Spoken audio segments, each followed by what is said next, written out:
ala barka ahmadu ni nya benna malam fi nya benna nan tante nan takata hino fi mbi ajouter la directement ni ala ha mbar la harje menna ahmadu السلام عليكم. aduma yadi ko الحمد لله. ye molu بيجي الحمد لله. njo le fo kam misil mol yan comme man fi préparer ya lo dana na tenne bara alhamdulillah يو. en hakkido de be jam jankili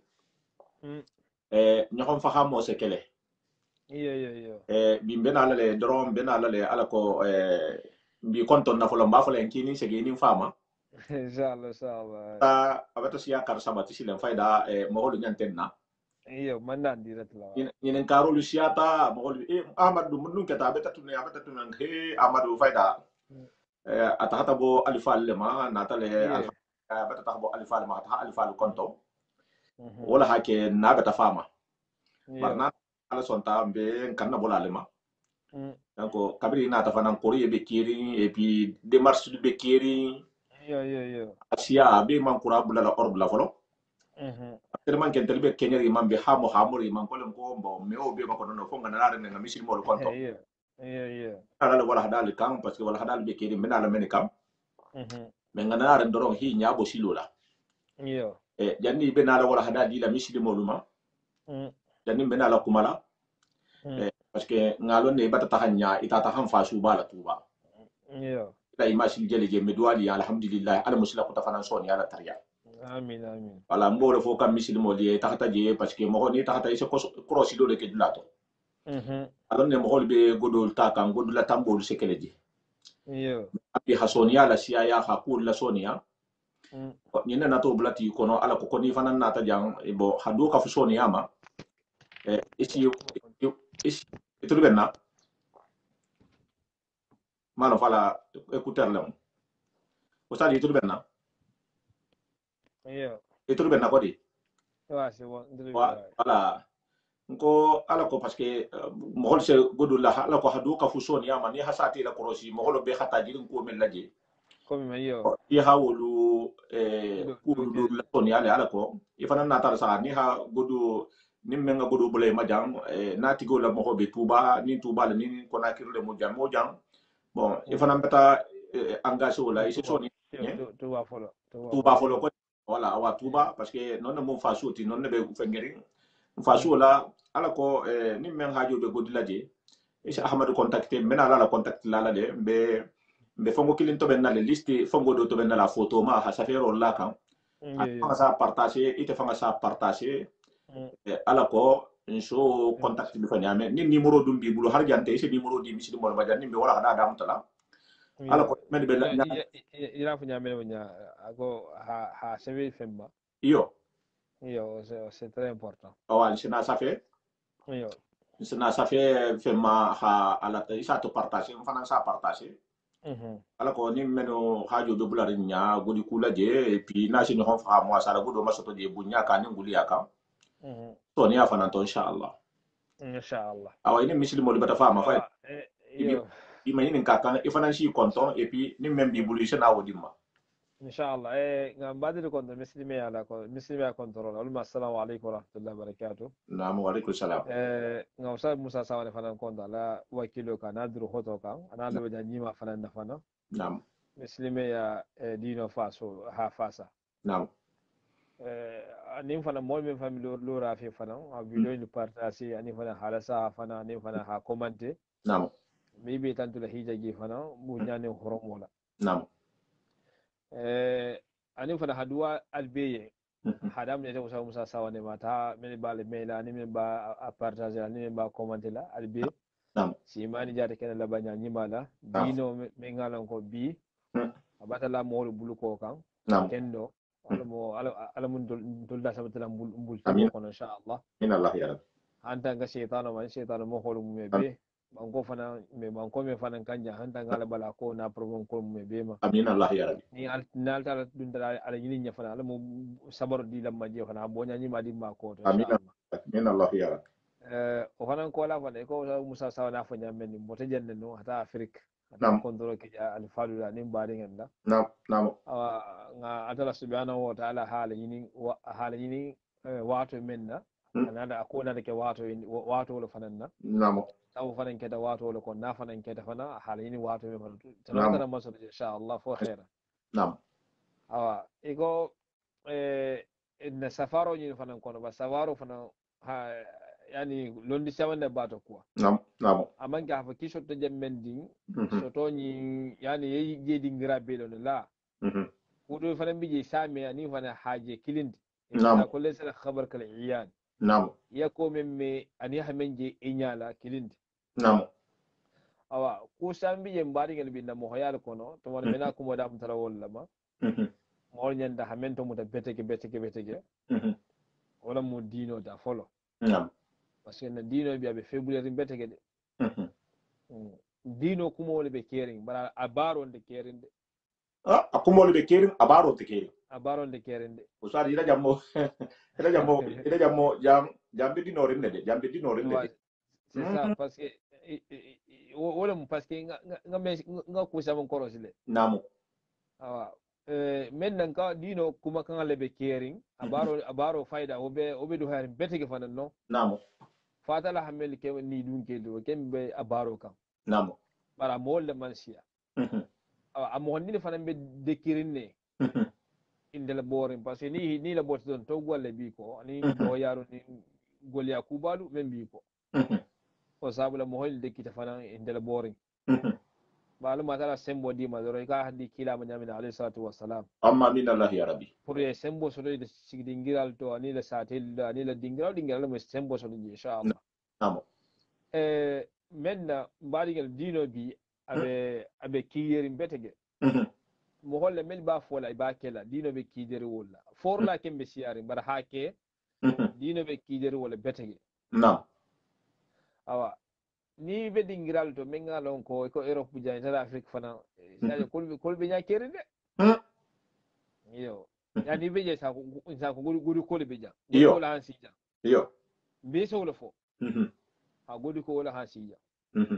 yar fana ni la dinga do fan dinga do fana bi yar fa wala sire kuleji nami godi ko leti namo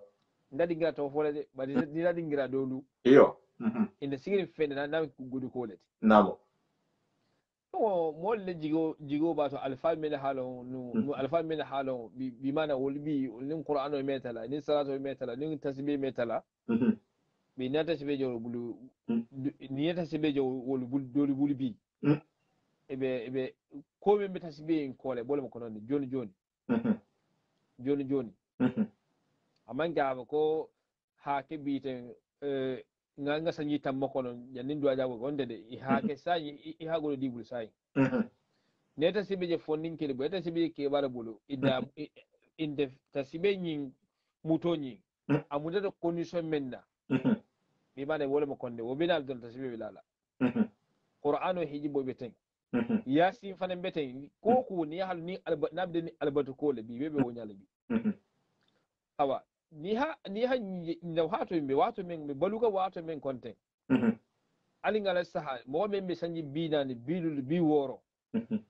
wo metti lo mum meke no tasibi mutarabul aba adal to fana finkon kan fana hakilo bilura kan kam ma so men finkon kan de hakilo loro kan ime mo hosoto no fo mo hondin awo mo gol fambe dekirinne ni yata sibe je mutari mo hobuli bi aba muta kan na fulo le kamma wado sabu san ko bare ko wonten kono awa imam mo konto kolon tonya mo be mo konto kolon nam wama alimuna illa bima shahidna wama kunna lil haybi hafidhin nam nga menje ngol unse sida wala ba memme kono wi ni bari go temaji nam bari nefle men fona na ko mo nyinto tasibe mu femmenti adal tolo se fin kwala bara man ke nyindi ki ha mute bulten doron kabar baya kamba wala ha mute bulten doron pro ha duwa fin nyinin kamba ubi ha wala sede ya fayda ki ibe ala kabar baya doron ha mute amole sida doron parce que yalla ni da fita mo men se mole sedi ya ka fa se wurdile ani mese wurru alkama ni la fi difference lonna e gana fen fode isigi korosiba momen kumato be tasbe jolon kan momen kumato be tasbe tambi kan ani mo men ngalo ga be tasbe at tasbe le lo nabe kumala idi france be jandi namo inso jele yo kuma be siata nyawne ndi tasibe jelo ndoro ala wolunta ala yinin gam wala be mo le seydi akan doro o sabu sa le fe men folaj bi nabi altala ken subhanahu wa ta'ala dam fatandele lakin bi halun ala hasudu ke balalla namo mele le sima ba jamfa ala hasudu wolala aw bi wo mo membe sanyi bi woro sibi bi woro ni ko sibi ani aba ala koto aba ala ko kanurin ani aba ala koto fana aba ala ko kanurin fonni aboti dingraw dingra taba ala ko don aba ala ko don kanurin o hado hobi de abe goduku ke balbe men ke balse fonni ke men jagibi ise fonni ke men to kendo fobi ise fonni ke men dala futu muto fobi men ngalon ko wo manna fuli ni nyanyal tombo wala be jagiriya wala be tanturiya wala fana be bunyariya me wato men nase bola batande ala kulunna ala fal kulunno wala ha mo men bunya ise nda mo menya hala do hoyata harala simaya do hoyata o mol men ngalo ga haytini alla junna okay ifana ngo mo bunyade e ho moto mutale hi hakilto mo be si duwa men e fenni fana da fana ha do mo ho bul ko duwaji al falde kunu isa ha ala ko kilo inka ha an ko ani war pourquoi munna nyimbi do har nyame ninten bar ani ala ko dorno be nyonna ni tumado nyin askeno atala jombar subhanahu wa ta'ala o sable kibal fanci tere hi fan karfa indini sifal isi hakilu dini sifa nyinto si dini sifa fana diya aw bi wol bebe fere poubelle le be poubelle o dini sifal bebe fere poubelle le be o mol haji soto mo hol beke mo ko horengen leti mo lo beke mo yani son kurun kunde mamme la munna ko to sikki nyanya soto ifula kali bata kura dunya lo la kita hishi gijande dunya lo la iyo kita hishi gijande bari yala halbani singina watu alingala sa hadoro bi ta mol men bade kante habole lolu kon habile musul dafi habile mol dafi in handa fule sur gauche à droite imanyal tokbo amba o afeli batatu mo hole membi koma do bata konti boro kam motugo ari ya hankato yanda tini walla Allahu akbar wala sabna al fal kulu imaje dingra menje bi benon neten dunya hajel dunya de fenti ye dingra menje ko jamen mo fenti e baro fana beke jeyen e benon neten aw fana mita kan jele nam bari bi ise ke ba men se qur'ano karambi moro ha ban mo hoya meson mo hoya te sonna kulli ko bi abede ni mo hoya alla fida ko mo hoya ni gammo ko mo hoya ni dolla ko be jele ba mo hoya alti karlu hake fana ngake ala ko tato to wan ya fasi kawo ase mundi makawo mo holi nyako to bani ala ko bato be nyon to gwa menna ani be nyon kazo fo menna mo holo koto ndo kela bani ala ni baki depin ko mo hoya dore bani matu nyon da butugo idara mo holo kulle to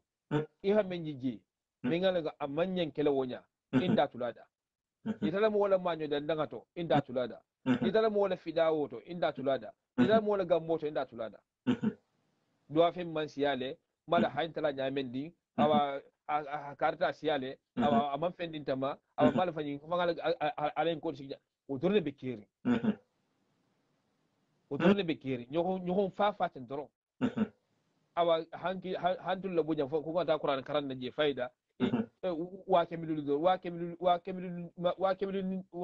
doron kunna wa kemi sabo doron kunna million kin doron kunna adu karta dun dar karta to o million fule million sa men dimba alo yimbe yani ko sifa dorne be kere ni ala ko ma aska skete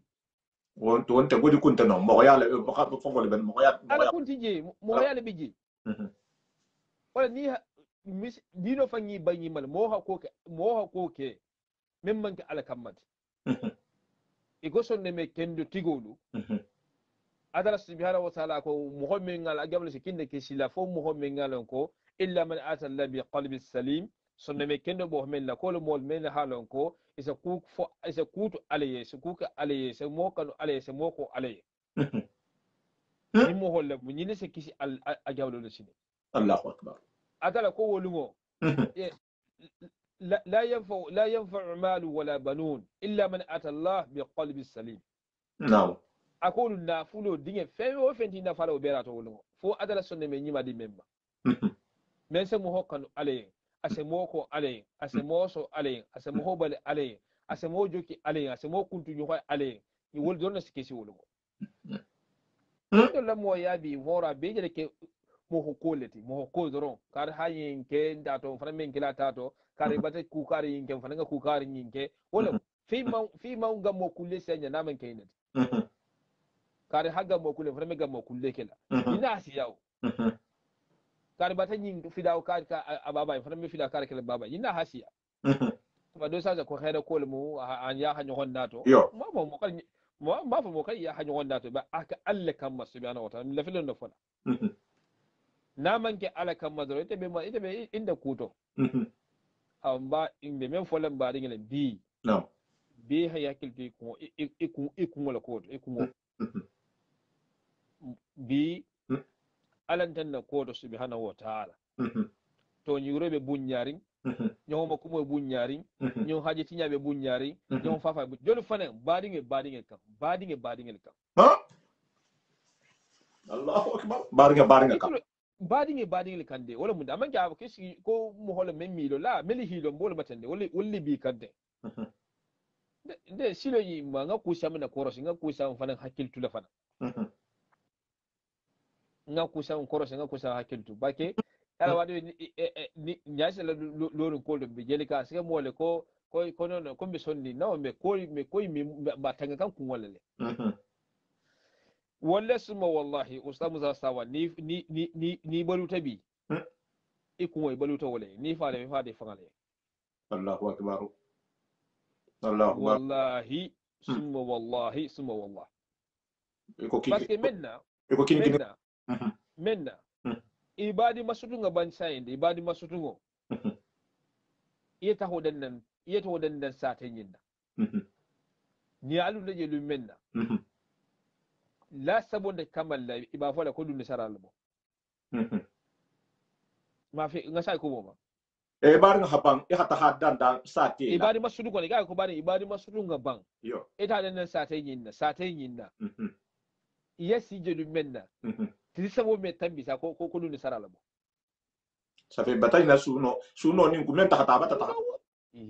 la ilaha illa allah muhammadu rasul sallallahu alaihi wasallam suno wala ba men fo ko tan ko mo to jan ni mo ho balu ni fa di fangale ko balu te fangale ni fa balu di fangale de be hayi hakiltu to de balu nya ke men ni dia ilefta balu nya men na ke mo kana balu nya mo kanile sajo ko ma ma fo Allah la so de bari te lefe vivre wonya bari ikane le balutu je mo kilna kuma kan iyo ikane le balutu je mo kilna kuma kan balu nya membe tahari sila kendo ka ikano tu membe tahari sila kendo ken balu nya menga alahi ya mara balu nya menga lon ko pake mo honte muro se mo faala ko ni mon dawle ko abidar nyete nga muro ga dum kono to wala bidar nye da mon do kelo hafana ko bare ko kudo bi kaman dila fu mo so fo abadan me ben fo ko to jam hala madi balunya men ngalo ga hadiye ita fangala ila mo hoyala ala hiya marala wonya me iyo men atala so son de communiquer o balunya wo ke kay tulolo mo fisla nam o balunya wo ke kay tulolo mo fisla nam yake kenyal mengal go telefita ha ke wonyal ma fo yemol nande ki ko diago ki ba kala wonya mo fo de bay yake kenya mengal lefta kala pake ni baluta bi wallahi baluta fangale ni fa de fangale mo sama de bade tan nyal din ko ni e sa te nyinna bari wallahi halaman le hindo be do har betege halaman ngi fanna saya en fan ngina en kontin ko dunya la bangala mo o je fa o fanjire hindo tambi bole sondo me ko dunya la bangala wala hafo mo ko men sina sawante koto mo se dun sara fanan makani wala bulu dun sara sawante ko dun sara yalo kulu bantade way ay maskini kiniri ajal awa depuis ma wo mo hol men tata wonya ino ba sanji tanke sanji mu hanke nyohon kan me vive kan nyohon kan wol jen ta haten tilisaba nani man tambi ko dun sara la boyta dun danga me ite men boda waya sila wala gudu ko le be sate nyinna gudu ko wala biji ko jamais do la ko sawante ko bantala ko hala la masotole ko ko hala la masotole bari hinno ibe nyini gaga hinno lama hala baba do fam biye fanan tugu he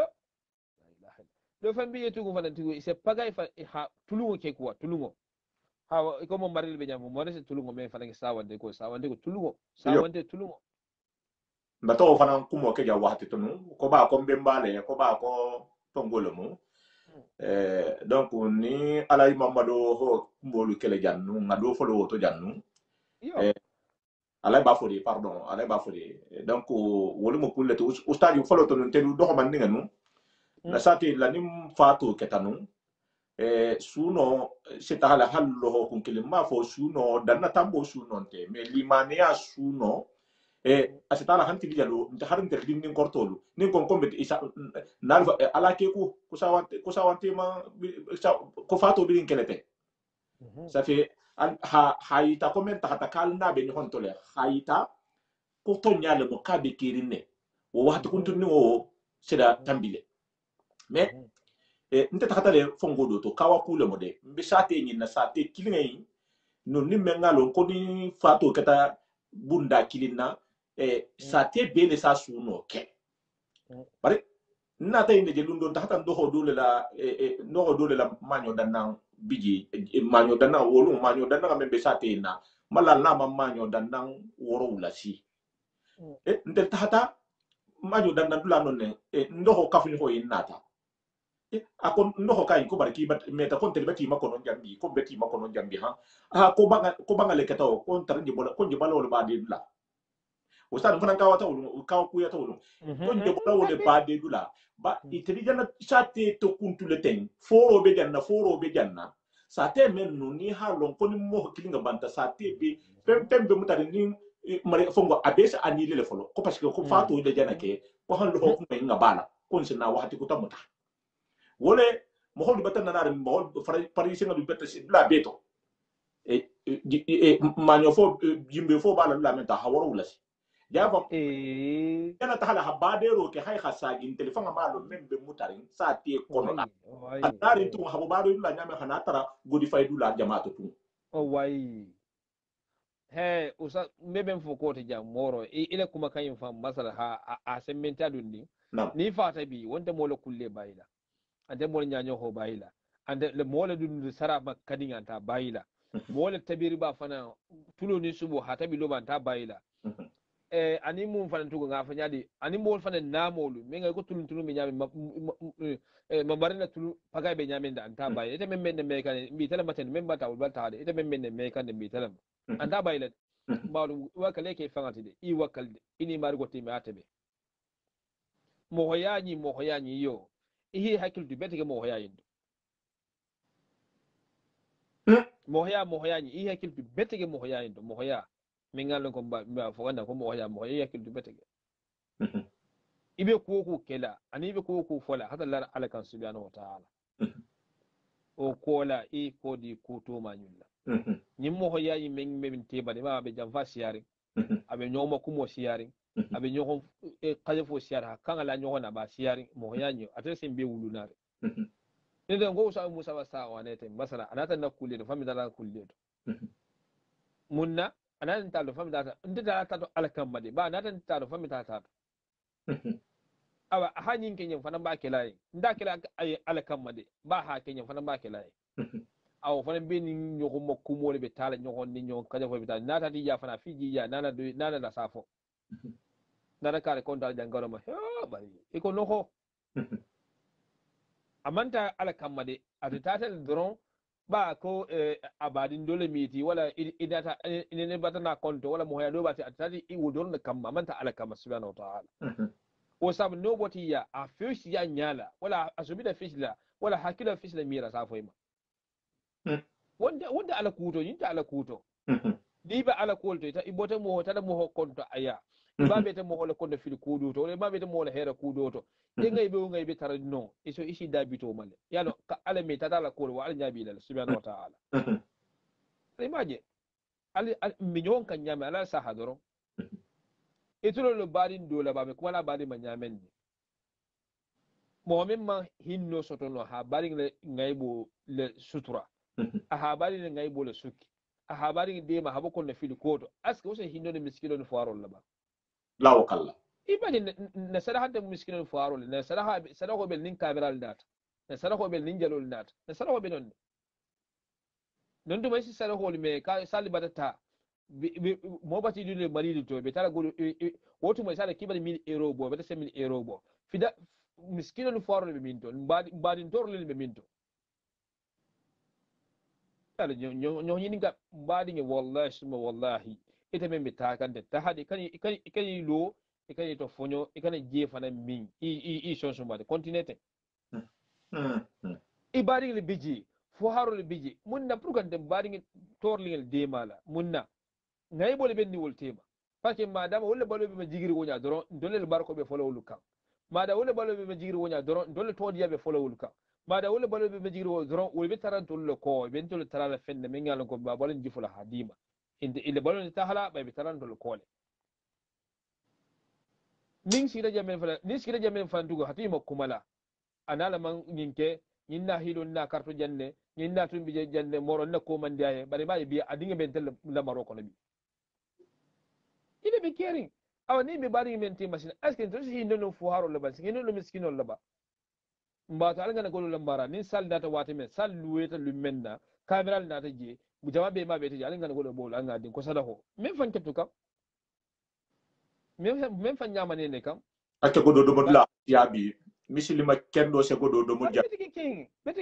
e dulna abe dunia janga be kono la betiki king wallahi mbaringa le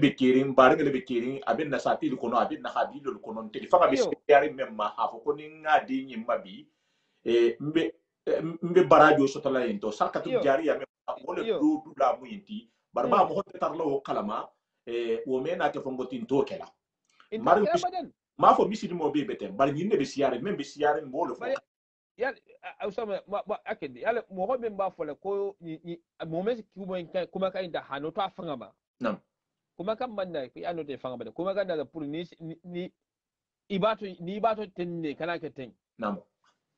ayade ke nyamira ya ka wonya kuma kan nati ka wonya le parce que jane sahade tubaje yale sate yinda imagine c'est doit faire di mo holmaji nam bari iyala saha mo mi ngal moyen tay mo mi ngal fentabulu mo fanam be solta loya mo fanam be tariya wala fanam balla fana ise haji fanam bal mo mi ngal ko dimba babulu mo so moyen tay ça fait soro la wulita men la ko fama ni soro wulta men ko ninto la habilo min ko di habilo fankere nyawoni se modoji me yalan ko abele kijeri ala famille yani famille babul le bari na kili fa akili wol talabe asal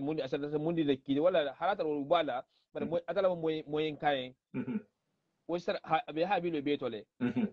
awani sara ho di ma dron sara ho nata nyamen dron ko hadiya inte fongolte ya ade ko alla bun kono tala muindi wala fongol hadiya sara wala muindi ne wona to wonya isaje memu kebati be kono woso godo taji godo mengalon ko woni nyanta dila mo hoyma membe dasare ibari ngeto je abila habilo to mengalon ko abida dasare iba halon hafo nyi to nyato nya nyinna balo be ndol fana balo afisentile aw godo menyen dilo mai saje keba koto mengalon katal mu kebati woso le takwa woso le taji akeba nieta won keba de akeba ne mul mo me ngalon ko dimba be siara bulu miskina nieta hakeke ba neti wala godo halasiya o miskino talet parce que fen data bulu mi alon na famille kono mol me bulu ma jigo ba atala man yiru kay betege ida do ni de desta do bi fe wonte desaring bai to so ke ba ne so ta wonya in di saral mo fisla ba hitol jawo nya talal hasay qur'an wa kidol ne la mu woti ay tol ne la mu woti tol ke o be qur'an ko soro men ko tol halo awa atala ni wa million kilin nata wa keme woro mi tol talet do mu dol talet ken mi tol o be qur'an ayo men ko tol ba kala male namo wala wo mu wol men galon ko fente di lawla ma namo bar abadan ta dilama alin ga ta hade mbadi ngelo alin be sila nyima bala mo yinti ko mo kana bule de bari mbe sen ja awumbe yinna mbe se ite men be da ha nyini ite da ha soto la mo hoto nyigo kono ite mo hoto nyi ke ki da ha abadan ite mo hakko do mle ki hada ha abadan pake ite fa yede fende bule kono min ngalo ko fen la ja yani fende me sele ja quoi fente men se do mo hatu kono wonya hatu la jara wonya abadan namo awa mbadi ngelu mi wato menete bi haka tay gire fangay bi haka tay wakali fangay bi haka fa yi fam fanan na kul fanan gardeno bi haka wala de ida muta ya muta abanta ali ibn abi talib go ago hadha zamanu laysa ikhwanuhu kulluhu zalimu lahu lisanan wajhan akon mi wato men ko badin de kerinde badi be nyafulale be nemfulale bila ni be dendinde kuma dima ni nyatu diya fa sike kono ko jako nyimbe fa ina baluta bari boje ba wala ata boy ko ikum maje ba abe ta men lala fa biji bari alinga hakil tu betege inshallah mi wato mi alinga hakil tu betege inshallah betami fisse foka wonte ko ibe mento bot nam wala nim badi ngi sike habari ngaybe badi ngi sike habari daso fana hasata ko imbe dasar nabi ni promokar le ba ko nabi abo fola be sewaring abe nyahalin ni amon badi ngi suno kala suno amon badi ngi ni toro kala ni toro te fa fata da sewaru wala son no me kono wonya wasi hinne foro ni miskinol la mom yende mo be ko badi arahim hinno won ita mo so le badi ngi la ko e badi na ala musini nga sa dasala ya va konte la hadema to fola mo be ko ibadi na kulli asifala dasala ikital hade idal ihi lono fana ha nyama buku baka ninke dendro ito sada ito lo sada mo be ko habule bani ko hatta da saran ta wadi tay ha fo inal ha futo muta idal barakata ko to hodiya ne obunya wata ta doron kan ani menga suyitela wadi nyabi dina badi la habo no hoto ani fa bol fana nyayi ninka wala be nyayi ninka bi wala be nyayi ninka almon tarla kunna dia jongol kono la awa ndeke nga ko men korosino bari ngel nabi mo ya kono c'est ça nda men korosi de ne di ninya to nga men korosi ninam nam wala sa ni xala badi mengal ko be balu kinyande balu nyame kana mo tonyi gi ni hak mo ibadi ngi haja habe torli hindala hada fenti mul hindo sutal ma amma fangala ibadna suduro fana garde ibadni ngaybo fana sutura ikana ke ibadni ngaybe lati de ni modun ni ibadni ngaybo nati kan yakata ibo kule sala nyamede wala ibadni nyati yo fay natu tanyi madoro ko nyala ko ma abetiyari me tulatene de don la dola me tulawo nyala ko ni be mo holo ko to anyala nyima ako ma nyima wala wala sikalito bada me sikali nyogonte de nyimal to nyogon ko ma ba sikele mun nante wonde kela pay sonne me sobile yo nade me ndelar nyogonde yinnam nde kule nyimal to nyogon ko ma oza wonde sonne me jara men fo sonne me ku sikale no sonne me sobile fan sonne me sobile igo mo go fana ko kuru daji ko kuru no nyaawo nyandi mo holo koto dune be asbabulu namo o me bay ko yo wala sa halama ni kembo ho nyimata ala hijamar walla kembo ho nyimata suturo biye wala to ibadin fana fasa koma anyala ba koma fasa ya kuson kendo fama iba bita ni ko bi ko ni ko karbe kawando la karbe nyinna iso fa badin men nyala ha todi nyimata halawo noto ko be den kilin ko kare ala ka wondo hani wala karani isofo o baadi nge men nyala kuma nyimata halawoto sha me wotuje mbeta ko riwo ma ka haboje ka me fene wotuje woje men na ba ni ara sonta c'est ça luoli ba do ya kai ba nan kan ibada ka ta ha fa ne yo awa banta awa wallahi ita mu hokkurungo ita badin kurungo ita jamfantungo ita men adala subhanahu wa ta'ala ya mara soso ilo non de sabati jede kana bojede iyo na hatara atala subhanahu wa ta'ala ko ken fanyala mo na tara ke fanyala mo ba da to nyala mo akole ko mo hokkurungo king labanya ni mantala Allahu akbar mo kurungo iyo akole labanya ni mantala innal aqibata lil muttaqin kadum bela ala ni oli man yari ngafana meka no mako moti abadan ida halo albi konti bole le baadi nyala iyo abi konti bole le sigi nyohela abi konti bole ko bela wallahi suma wallahi isa ko inketa mul bar meyin kan wa abadan iyo ngam baadi kala to nyigile yam famma iyo bar to nyigo nta da bulela bari kul fambi lenkene bari nabe lenkene bari nabe geto le fanande geto be men kan nyonga be geto le geto alinga ta salil kono alinga fongol ta pagin na balo ke ni ko ke altala e hajin tala subhanahu wa ta'ala bari wakal duniya ke kana fo da hamun ningel c'est ça ni na mu kuma me alan bari sanatu no alkan ha fonye ko na bin na balo bi bebe nya kerin ne mo yaba tu bebe nya kerin ne ede men fanan lafita pour ha nyabo inda nyabo no de ibe men kela ite si men nyabo ne la mo yata wo nyabo le mo yata ale ben te nyinin ka jama te nyinin kala jede abi te nyinin ka do nyinin kala jede be nyinin ka ta berala ma ni ko mo hoba nyaake fana nga nyaake abi kunna gwalal nam nin do nyaake da kanta nyabo le few akata ba nyaake la doron o tuje e duwaye e kan so ta nyaake de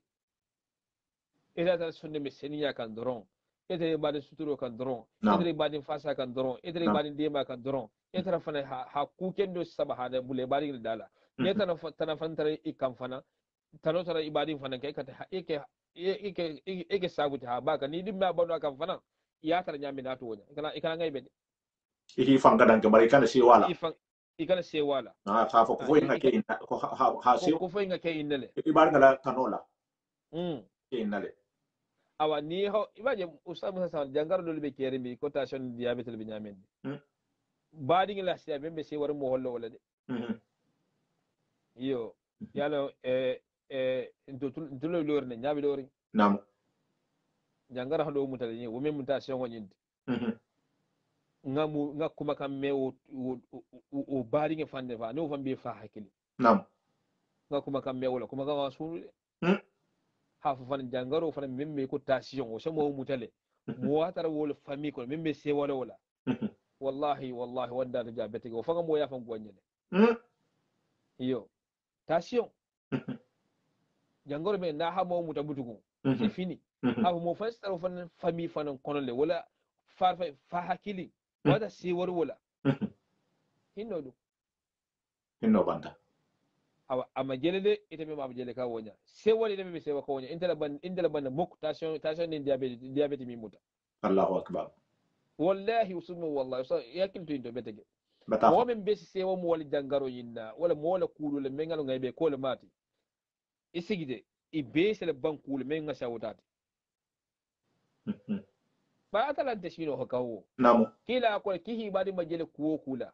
ya ngaybe kuwo kula ya majele aldron kadara se kule te kaminga sawutati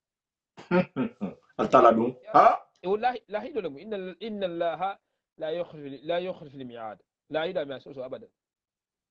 wo be se waro wala aw jangaro be kerin jambi dol be se waro dol jangaro wala lo wala wo be ker nabi abe sina malu to sinyo malu abi to abe fana mol mengal go fa kilimal limit abe mol mengal go fungu mol asia mengal go bi newo jangado mol se waro wala se wala on a basi beaucoup mol masibo ko atal hakko min nate halakan jarabo buloma ita ma hinna wala hada ku ke bi no te meta mo fan faada buduga ita badinya hinno hana sinya hinno hana ita ho betuje ita be se wala man toro wala ta hade mo hol muati e ko mo hol mati ko amita ti nyamende ma so men ngala ka anda kalama sa felle ka men ngala gwa sawde inda intara kalama nyimbe mu ko ya mu kurunyalati nyimbe mu kurunyalati atul bari be mu kurunyalati nimma boten akin da balo na fabi tar na balo le ba na halma mo nyohon kanten alma mo nyohon kanten alma mo nyohon koten akin na fabi tar na balo le nyohon nyayin dornam nyohon nyayin dornam nyohon nda ku dole je sile mo fa c'est incroyable nyohon nyayin dornam isa mo nyana ana problem sakulu asakulu fa namude abebi da karling ana be tamala wala bata do ta kuma bunkon abe mo hola problem killing ko ha yini hawke problem tanni fulati wala minga sattat atana saku be yaranna ana saku be nyana bata do fanantu akoma atabe mo hola problem killing yini ga semen de bugino ko pour beki ngatra nyaga den doron be yatara kungan den doron mo kunganda sumare abala fa warata nga wakal ten doron insha Allah nyin kende nyima yati de atro baade ngel hala bari nga to position ma de nga même fode nyi de wonte nyima yati hala bari nyima ya ni nyima ya sedro ya ke fangale ni kuru nyada fanan to ya ke fangale yow mo me ku si muhammad mo me ku mo kan be aldal la tegol subhanahu wa ta'ala ba do itele nyima ya ken ile nyima ya yo wose ku si male ile kuru nya fanan so ku si te fangama yana jamme ala ko namo na idal kurunya wanda kushi la mo ile nyima ya fanan te fanan kushi la muhammad bai idal kurunya sa kushi ma ile nyima sa kushi ma parce do ite be ko nyima men samba ko do ga nala mala nyina da kala ibe kurunya men fan samba ko do ga nala mala nyina da kala bai ite men ga ka bina ite kan parce que ta hakele ita hakele wala sa alama ni ko nyima ya ifanda mu ni ko fana ki gana kurunya fangalam imbe mi ite fan kun koleti do min ngalon ko nyin imo nyo hodoni alhamis mem nyendo so Allah ho be sefele fendo fana sotla fala hamen nyini akhira ma to tanamato wal hamani kemo ho nyimati isone me hatu isone i fana nyi fan force sine isone me bo se wari mo le man toro doronna mo do be kerembi wolle ne man se wa qur'an karan kan ka wandi karan na abadan mo le man toro kar bata yin soto kar bata yin jangar kar soto kar bata yin promun kar soto kar bata fo yin fen kar la o doron so ne me se wa doronna wala mi da do sigo fande si toro fana mo wol fana nyetugo isi jaw janni o kuma kan le bi da awa nin lefta nga baluno khairo kono na sinya hadiya na barinya hadiya fal nga nyon de mala gullo to lenga fal nga nyon suturale halban de ken nga ibon temenna halban de ken 14 temenna fal nga nyon sutura fal nga nyon de ma fal nga nyon tebenne ni mo ke do anga ta hadi anga ta yo anga ta lan kanalo insha Allah ko barka ustajo mbata sewa man misa kilo le jambi parce que ngalo ne nengi kilimbe kudo soto la lela ni wala hay ko nte wahdo do la wala hada fam hakuma ndana na te mam ko len ki hana nan parce que ibata wayasi ibata faransi dang ibata wahti ke be faransi dang ibata hanna sate na ibata wahti ke be sate na ibata digni yelo ke je ibata kulu fahamu ijana men fo nyen jante alhamdulillah nimbe kala mislimo lu muna fanna talde mislimo hakkan nyon sutura la le mislimo hakkan ne ibari ngala jarabilla ni hajeje i hakata kana jarabi misini mo hakanne ibari nga nabe dema menga kan dema lay ha dema misini mo hakanne na dema ru yimbe ise jama ma dinga yimbe beke ninga godi soto je isa jere jama be mem balu konto filin tala bagi konto filin tala feto fata konto filin tala fushin tala abalu nya be bendala ko be benni isa tara mo do be jama woto al dimba ya be konkola afanga be konto filo jama be sede are ma ko konto filo lumu altala ha mo men sifa fo ko hayde ma wo de ma mo ho do le be sigre nse tanga be ma den hata hadu mo ho bulu men balu ku hammen tala fushin tala be ba bulu la ha mo to sigri mitikino aliatimo akan dila men ma ko misilime ya ha fo nyamenna altel mo ho lumbo kala suwosu ate lonna de be sigri nje ate mo ho yinu be men keri ngol be puntigo ti ba domla ibe tala wala la do kutakan itil halo ko konto filin tungo felenti alimani ya man tare itil fanga pana bulula ha fo aljana indinte memma nte balwo bele bulu mo holi be janga ka dila men may felenti ala dini ma wo do yata hari ha kesaku kono nsala mutangan sigati konto filin tungo wo hana doron ha bulto so hata ha anala konto filo hata misilme yadu bari nyadu ni hado famu sala mutala wala ni awani ne mo reality ti mba fi hajanne ke halako na sirbo ateli men nyabe na telefon ni kilo ateli diningolo nim mo ma ustad amara hamen fo jayen ko ni be balula ile balu ke même misilme ya toro même sigi no ya toro mais il a dit fanya nyame akonya il a dit hadi fanya nyame adole mu inti ni be duwa fe no bola danni hata ha mo city ala hadi mo ba bebe ta hala di la même ma fen tabulu ime boyla sate kono sate wo sate na be afrique sate le kono ime simfa fula ta sabanyo ko imam mo hoje e hakam pene di la même adi mbati guma ni biji amushini na ni biji hasia barin saje la harin na dulalto bese mobilita hasate to kuntu ha konto filintu mo wuli kilintu koma hasate kuntu hata mo kilinje abe wuyare membuna bumba babulu menso babu dingli babulu fena be babulu manolu be si marra babulu ata inta to mo hadiatama ko haduwa ite ala manso le ko wala ken ise mo holje be ko be kala hadia façon ko be mo ko habo konto filo ni mi ke ku dolu fa se fa habole fa hato parce que a fota ko habo nyamen na ala ma wo hakilo diatama habo nya woto wala haken ahmadu kili jambi janna wala hadayi men dimma jambi nte sewata ni alhala ni bena la ni netijan tijan habo do yan tijan habo tinya men be janda hani honna conscience la wudi hani honna fahamu adin fana dole fa sa fola ko nyulu malo kila kuma ka kona fantara tanne mu yo ngame dolla yo kuma kana mengalo ko ni mo homa bun kono kolo yo abe kuma la mo mengalo aska inka yani atama bun kono kolo bana afa mu da ka haje lonne yo yani daima na kuma da hakilo asad da sarin na kuma na fe men fo ni mo homa kolo daima na kuma asad da sale amege ko mengalo bi mana habo kawando na fantala ita kumo kan me jombola kuto ita tabata longo ita ta wujene lonne namo bari do bije man kuma wata man londe do bije man kuma wata man londe namo aske ita hamen fo aske obola fola ba aske kawando mi ta membo kuto aske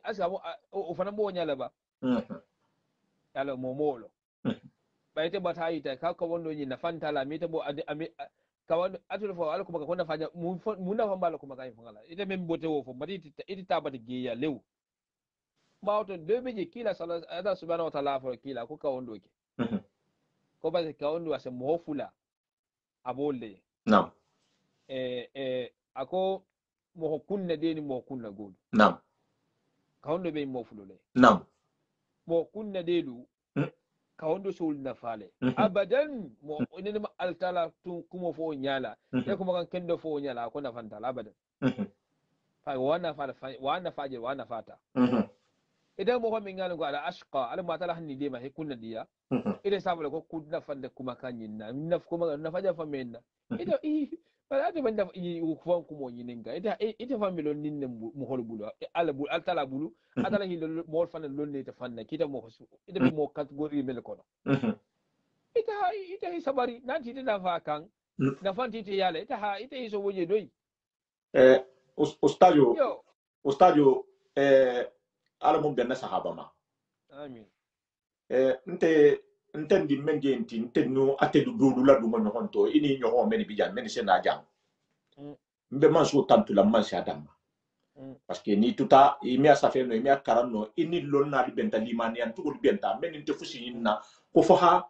dawa ke hamo holu dema misi di molu dema isila tarle ku kalama bi ne atenna lonna dole kumata bi ne men sena jam nte to ko la jam bari atigo ba fanjele le kumo nyito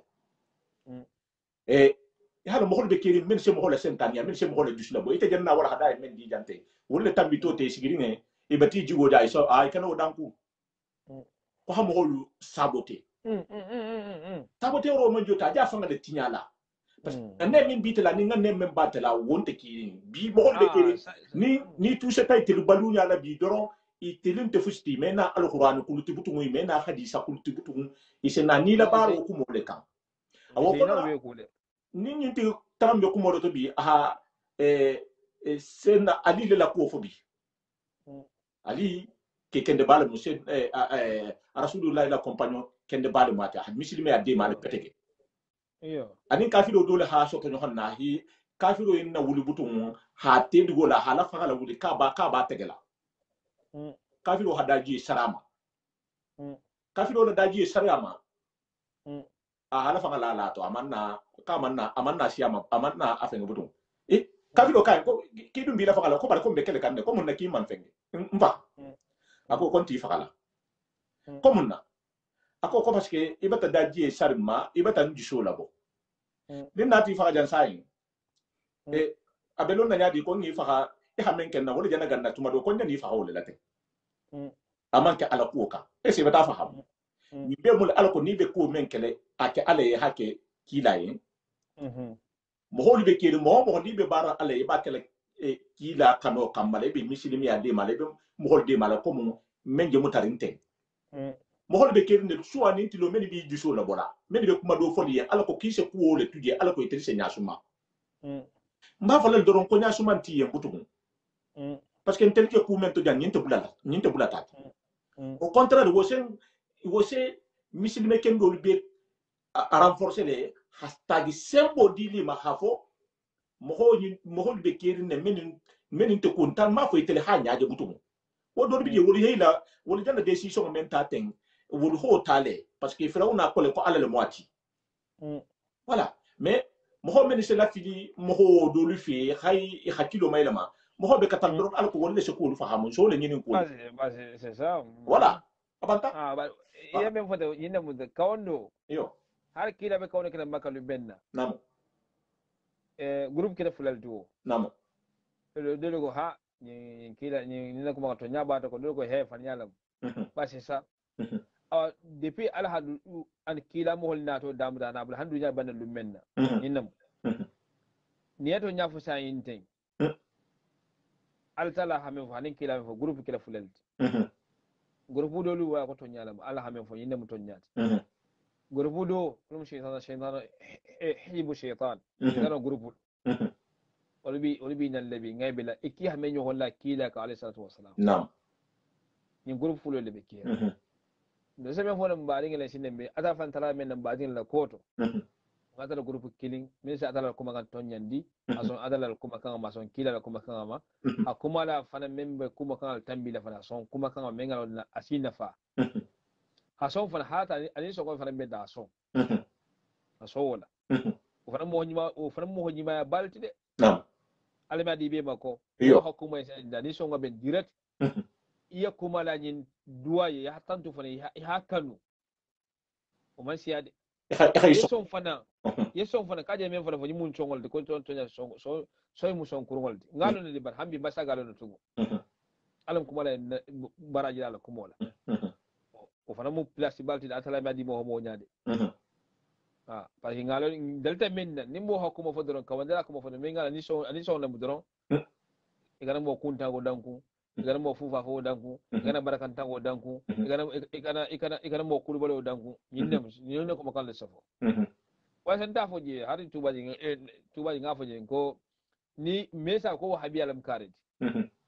mesa ko mo wala kawandala me la ko example mo mesa ka wondo kile example sa ko kar mo habi alat kare me alfa bunya kare mu inati yin ko maka usamu sawane ko maka ni yo yin be kilin mu hasilu lok makan nam mo ho fanan kede nyaaw nyanni e ko isam teme mu dente abadan indem baba mela ba fala ko mo habiyalat abadan no abadan ta mela ala sanna kuma kan alame sai kuma kan fanya la bar abadan dunkiya da ko mo habiyalat bar mun nan do fala fake wahabiya sa fono fana naka abul wahabuti bari mo kalimatu yi itlisi nyame yani tawbih yana hamo hodo hoya wala be kuma kan yin koto hamolo go solo kuma kan yin koto bari isami la hasidullah hasidul isami la ntefa sami dulla ko wahabiya o do fa ado fa ni afa isam ko hey ko kuma kan bi ko ta hen ko tolo bari ko na atar habula kila ko alayhi salatu wassalam nam habula alfal fadanga kusilo min mate wala mi kila la silo da alayhi salatu wassalam nam habula silo nyin ko na da wala wahabiya ya tin ko ba no gonda wahabiya ko bari ga ari bo ko bi ko man ta so wahabiya la nam nse kuma kan kurun folal kuma kan gositan nam bari hasidul lamiti hey altala ko me wala mude ni ko wonte do be taandu al jinin da ban ko jam altala subhanahu wa ta'ala nam ban ko me bakan sam me bako da altala ta subhanahu wa ta'ala ata kilistem mo stilo labo ata sala buya ata karola ata ko be ya kilistem mo saki nam ni de ko wonte adal ha menge to ko wonte be taandu al jinin da bare ibo yele nyalale ibo jelle nam ina kuma kan men ngani ba istimal den karamo habiyal karame mo bunya karame ke nyi de mo na kan alati nam alha menke obi talale nin to guwa se atala ko le sagi nu kila ko be sagi alayhi salatu wassalam nin to guwa se mo ko le sagi nu bi kunde nga dol to me wala ko sagi bi kunde nam bara be faninya and marshal atala ha menke be so no wala mai to mo kuru ita hasido be so no wala ni mo so ma ifadan continue ko mo le do bayte kesen de bolato nam isi junubo le siyate kesen bolato nam atala ko men hakili ma safu hakili ma fasa ko wala adala ko men da hakili ma za ko wonde hakili da za ko adala ko men hakili da za ko wonde awa sa mallon ne malo bi fara se bi malo sala bi ni woto mo namo nam malo sala bi ni woto mo nam hey dinni nyanta adala fon fi samantiyama e bayantama sintama kontontama ala fi samantiyala na adi memba be sonne ibe sonne nonne be sonne ibe sonne haje wala bul ma fo ndo la fisade ma fa tala ku kenya ma men ke mo abadan ndo kuma kam fangama bar me kuma kam mo ya fang kenya Allah ese do sa ko yimu din ningi na te se do ha ko yimu si ko don kar se yimu si kar la fa tala adal subhanahu wa ta'ala hawlan ba folum min ala be mo hol dala banko ka akoy ay kala bula ko kar ninga fi sama da kar ni ma awa c'est pas ça kala so abadan atala subhanahu wa ta'ala mo hol da atala ata handati banko kam be mal jongolati de si sinen ko don kar o bento liya wanda ala subhanahu wa ta'ala nin londo be membuli be sonnala wala mi karamo woti nata nay malo nin na fule membuli be sonna wala mi le patron woti nata fentibul ni me mo almamo de be sonne sala koma na hata idan tiji be sonnele bari be sonne be songo e bole kela songo ni bo ke don balang tu balang auto bat wala balle nyaw ide firawna sila wala firawna la tulla ali iblis inda sila nam be mu kun fan halagoni fan kasaro lati nam sanji tabe kuma la bohoma na ima iristwaje imi da hasine sida hakili masi bande to barate na fanta e baro men fo toro sanji tabe moto guwala sanji tabe mo kaje sanji tabe ile fa tureta mo ko hajigi ibala ko jigiri ngaje imi da ha ya kudo muta yimbe fola hakili ma nin kunna delle ma fo do wulide men ken adala ku fili halago wajiben men kam mol fo mon kuno wala ko mol ben tol bade bara mol ke mo kendoti wala mol kanda wala mo fili banda ko to Allah ho subhanahu wa ta'ala fenno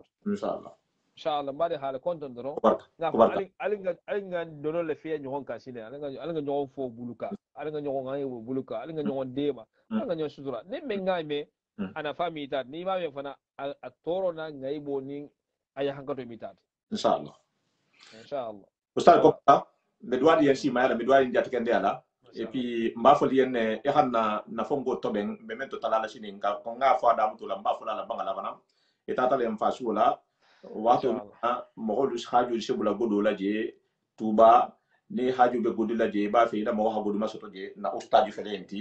e se kata ni ngal bula contact sini abe fon kayto to be nambe ba partager la na sito lu kan ala numéro be tarla to le ni mellerta ise numéro wota isa kili ni be godla tambikala tuba ni na bula to contact la soniato ila mo ko godo masoto je mbali konto